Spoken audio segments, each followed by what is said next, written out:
What's going on, everybody? I'm back, and today I have a special guest.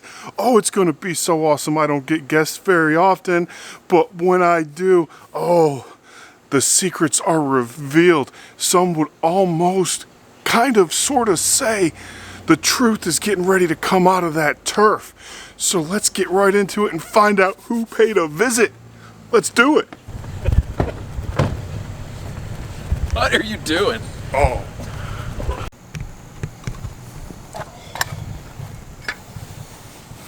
Look at that. It's all the humic. That's what it is. Look at those roots, though. Seriously, look at that. So, I can't even break that loose with my hand. Normally, if I tap that on cool season, it should break loose. But let's look right down here. Look at that bad boy. Thick and lustrous, right? Everything you want to see. So, now let's look at this. Some people are going to call this a thatch layer, right? That's not the thatch layer. That's not a thatch layer. This is organic material. So this is all. Have you top dressed this with something? No. Sure, it's not. That looks like peat moss. Well, or something. yeah. When I renovated, I did top dress. When was that? 2 years ago. Well, look how much it's broken down in 2 years. Yeah. Not much. No. Right. So that's the difference between a compost, like a true compost, that's going to break down, versus this, like a peat or a sphagnum. It doesn't really do anything for you. So that's going to hold water at the surface. I'm not a big fan of it for that reason, because it's not going to allow water to get down quite as easily. So, but look at these. Look at these beautiful, thick Bermuda roots right there, and stolons. That is what you're looking for. So, it's going to continue to be puffy. I think what you got to do is you got to take out as much of this as you possibly can in terms of your organic layer. So if you're going to, what we need to do, I'll tell you, did you ever see the redneck or the redneck phrase mower? Yes. That's getting a blade is being modified this winter for that, and that's how I will treat my Bermuda in the springtime. So absolutely, I would get as much out as you possibly can. Take it down to Chinatown. I can't say that on town, can I? Take it down to Chinatown. Can you say that? I guess so. I'm talking. Take it down to Pound Town. I'm on my knees in the yard, so Yeah, now that's Pound Town right over there. So I would absolutely encourage you to do that. So take me through the process. What are you going to do to this the rest of the year, and then coming into spring? I'm going to hit it with some AMS soon, just to push the KBG. Probably use the rest of the Green County fertilizer so I can clean my sprayer again. Yeah. And is that like a colon cleansing? Yeah, pretty much. Okay. And that's honestly, it's the Bermuda slowed down. It's especially here. This is after it's what, 5 o'clock. The yard's completely shade right now, and this is Yukon. Which Bermuda is this? Or common? That is. What's that common? That was the original La Prima. Ooh. Which I just tell everyone it's Yukon on YouTube, because it's easier than trying to explain a seed research number, which is SR9554, and something else, a mix of the two. Don't mix your Bermuda grasses. That's what I tell them now, but I did it to begin with. I mean, and it came back. I'm talking. The blue looks healthy. I mean, you can really get ticky-tacky if you really want to worry about like these runners that are kind of dying out, but no, I don't care, and I haven't cared enough to worry about it, because like earlier in the year it was just all the common runners that don't tack down, that are all across the surface, hundreds of the freaking things. So when are you going to do? When would you do your phrase mow down here? Like early May? Yeah, probably, because that would give the backyard will already be about 80 to 85% greened up. Okay. The front, though, would be more around 50. So this here, I threw seed down while I was watering, just to see how really crappy watering would work for seed to germinate, and it kind of does. Okay. But then it germinated a lot, and we got late in the seed, and I was like, we're just going to run with it, and it'll give me content on how to kill weeds. Yeah. Which makes sense. Sure. But there's certain areas. Okay. Like if you walk across, holy freaking sun just went out. Stand right here and just kind of go up and down and tell me what that feels like. Did you have a tree there at some time? No. What is that? What does that look like on the ground? It's like just straight mulch. Yeah, what kind of mulch? Just regular double processed hardwood mulch. Yeah, you're close. Okay. It's mulch that looks like that. It's rubber. You have rubber mulch out here? Or that's coming in your soil? It was around the pool, and so there's a lot of it scattered in, and I just took the idea that, Oh, fuck. yeah. You got something there, man. Yeah, and well, Split open your thing. and there was a pool there for, Oh, man, this is 4 what- years. Look at this. I'm down deep. Look. yeah. That's drainage. That's USGA is gonna come after this when I'm done. Oh, yeah, they're going to be like, you know what, Mike? I think you use the double process, but really next year we want you to use the triple process. Exactly. You know, I'd dye it brown or red instead of the black because clearly, you know, of the lawn herpes where you can see where, look how much Bermuda you have here. Yeah. So what do you, I mean, is this segregated out or is this from just, you know, improper seeding techniques or? No, that's just to where It's the Bermuda's kind of thicker, Yeah? and so the KBG hasn't pushed hard enough to come back. Gotcha. And that's all it is. Like over here, all of this is where it was thinner. And then I found a YouTube video from, they're up in Oregon. They do seeds. Mountain View, Sea Breeds of Oregon, DLF. DLF. Okay. And it's like an old grandma or something that knows her shit. Viv Roman. Yes. And she was specifically talking about Bermuda and how it's not an old, or not a new concept. And she mentioned in the video that there was, with increased traffic, the Bermuda will suffer and the KBG will do better. Under specific circumstances. Okay. And So- all the kids on and off the trampoline through here. And that's just a total like theory based off of what she said in that one YouTube video. So Wow. How long has the KBG been in here?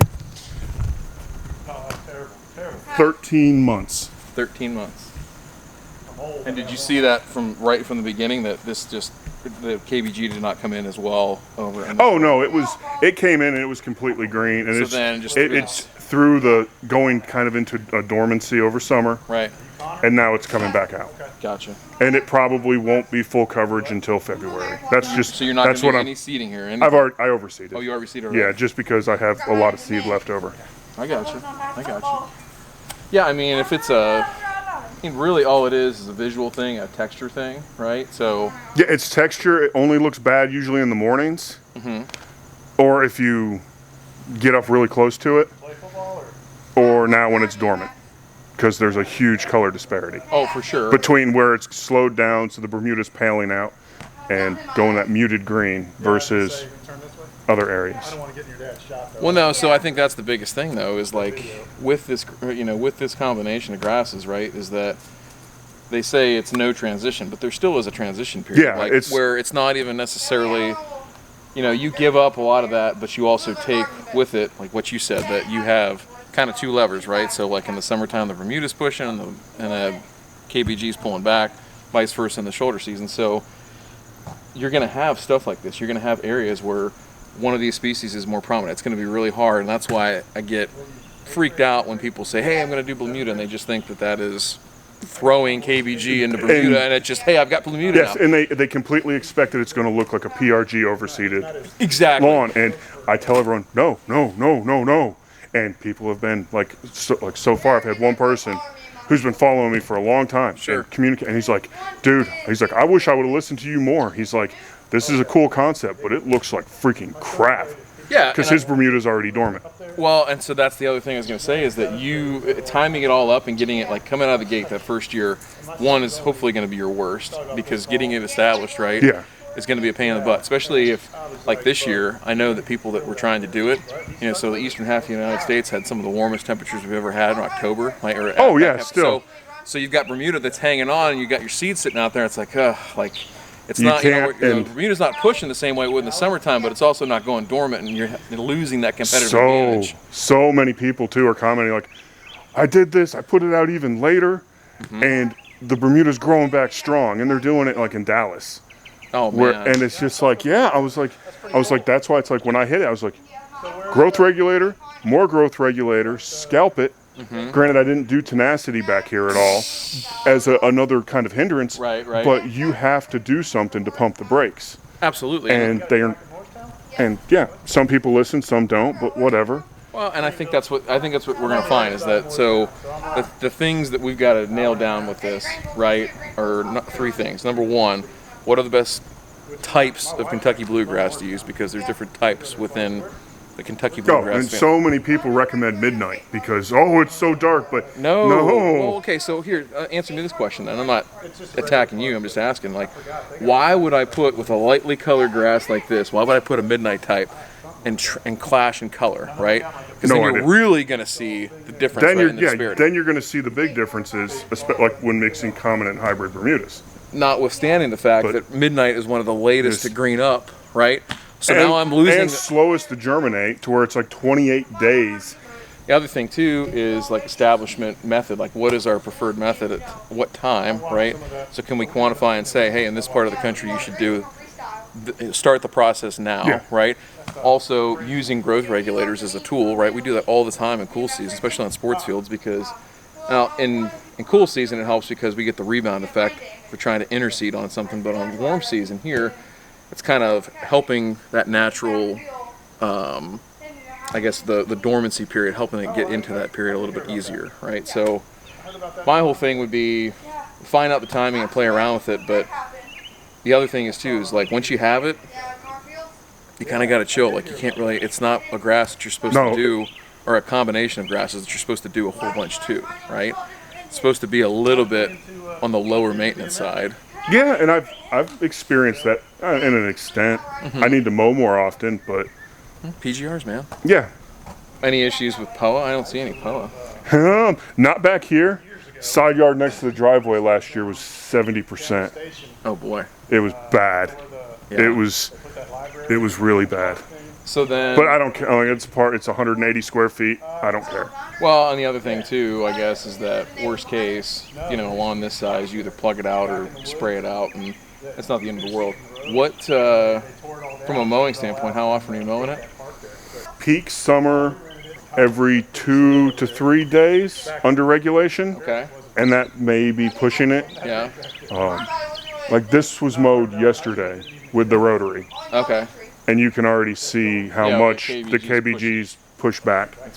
And then spring, about the same. So it's really the same pretty much. Yeah.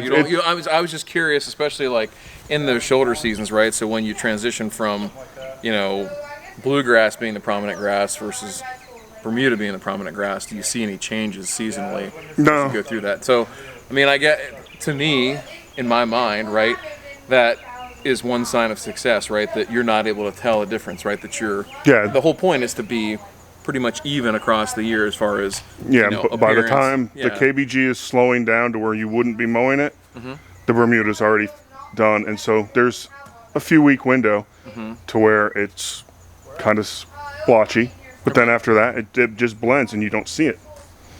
So how much sand are you going to put on this thing? Okay. Well, you can see that area there needs to be brought up with the patio. Right, and tapered down here. And then brought in. Yeah. So I'm thinking 2.5 tons just for the pool. Okay. For a big cap. Okay. And that's just an off the top of my head estimation. Then this area over here where I extended it last year and then extended again, probably another 2.5. To tape, because there's a dip where I filled it in and then it's just settled where the trampoline used to be. Okay. And then to fill out that, because that's really rough. I didn't feel like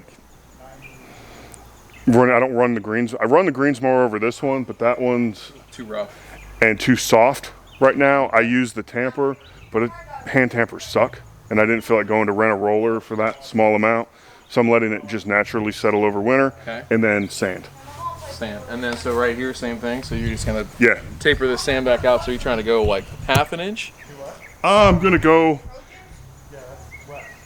at least a half an inch for, yeah, at least a half an inch for these two areas. Okay. And then a pretty, probably Like a bury it. quarter of an inch the rest of the yard with maybe some other spots. Are you shoveling this, or are you gonna run a top dresser? I'm cheap. It's going to be shoveled. Oh my It's going to be a Ben Sims sling-a-thon. Oh man. Well, I mean, I think overall, as long as you can stick with that and be pretty consistent and uniform across the lawn, I just would hate to see you get deep in some spots and not so deep in others. And I understand the sand cap here, right? I just wonder when it comes to watering and things like that, like how even. Oh yeah, even more. It's mainly going to be for the rest of the area because it's pretty. I did a lot of prep work in the backyard. Okay. When I did the Yukon. Okay. A lot of prep work. And so it's not too bad. There's just been some dips and Just little spots. yeah, little spots here, little spots there, and then where they ride the bikes in the back because I let them do that. Okay. I mean, overall, I think you're doing just fine. I think, you know, the things that I would be focused on is having a good solid plan for this, right? And what I would probably do, just from a logistical standpoint, I don't know how you're going to order your sand or what kind of quantities you're going to be able to do it in, but I would do this first, and then the following weekend order in the rest of your sand to do your top dressing, because otherwise you're going to kill yourself, number one. Oh yeah, with Number that. two, And then, you can use the extra sand from this to finish off and lose in your top dressing. I think out front with the peat moss and what you see up front is that, you know, from being a hindrance of water and things like that, it's not the end of the world, but, you know, it's not really doing you any favors right now. I think you're going to see from doing your top dressing and from keeping up with it if you can, like every year, not necessarily a quarter inch if you don't have the time or the wherewithal to do a quarter inch every year, but if you keep up with it year over year in the springtime, I think you're going to see better quality of cut, right? I think you're going to end up seeing more uniform dispersion of your your Bermuda grass to your Kentucky bluegrass, just from the sheer fact of the mowing and what you're getting out of that. So you're doing fine, man. sweet. Don't feel so bad about it. No. Don't be so self-aware. There we have it. Oh yeah, special guest Ryan DeMay, OSU Turf Man, Field Source, Ohio, making the trek all the way down here to Knoxville, Tennessee. Had an awesome time here. So thank you, Ryan, for swinging by and laying down the truth on this turf. And hey, it's Mike, Real Low Dad. We'll see you next time.